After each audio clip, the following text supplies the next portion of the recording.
আচ্ছা, 12 ফেব্রুয়ারি বাংলাদেশের জাতীয় সংসদ নির্বাচন। তো এই সংসদ নির্বাচনে গণভোট একটি ভোট আছে। তো আমরা এখন আছি গাজীপুরে কালীগঞ্জ। তো প্রিয় দর্শক, আসুন আমরা জেনে নিই যে এই যে গণভোট সম্পর্কে সাধারণ মানুষের চিন্তা চেতনা কি। সঙ্গে থাকুন। ভালো আছেন ভাই? ভাই, এই যে 12 ফেব্রুয়ারি বাংলাদেশের সংসদ নির্বাচন, এটা কি আপনি জানেন?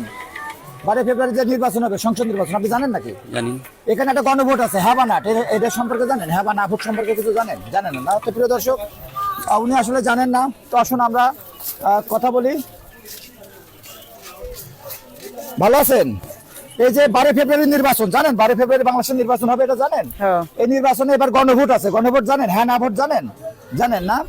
আচ্ছা, তো ঠিক আছে, আমরা একজনকে পেয়েছি, উনি গণভোট সম্পর্কে জানে। তো ভাই, ভালো আছেন আপনি? ভালো আছেন ভাই? জি আলহামদুলিল্লাহ। তো এই যে গণভোট সম্পর্কে আপনি জানেন না, হ্যাঁ বা না ভোট? তো আসলে আপনি কি চিন্তা করছেন যে কোন দিকে হ্যাঁ কি না, কোন দিকে? অপশনগুলো আমার খুব ভালো লাগছে, আমি হ্যাঁ ভোট দিব। ধন্যবাদ। তো আমরা একজনকে পেয়েছি। তো প্রিয় দর্শক, আসুন আমরা কথা বলি। ভালো আছেন?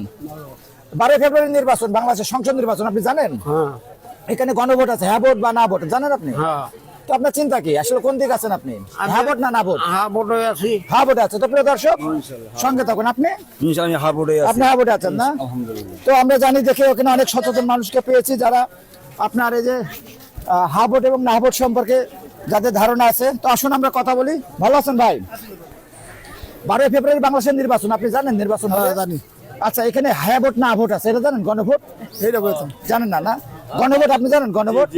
তো আপনার চিন্তা কি, হ্যাঁতে আছেন না নাতে আছেন? নাতে আছেন। আচ্ছা, তো আপনি কি হাতে আছেন নাকি না হাতে আছেন?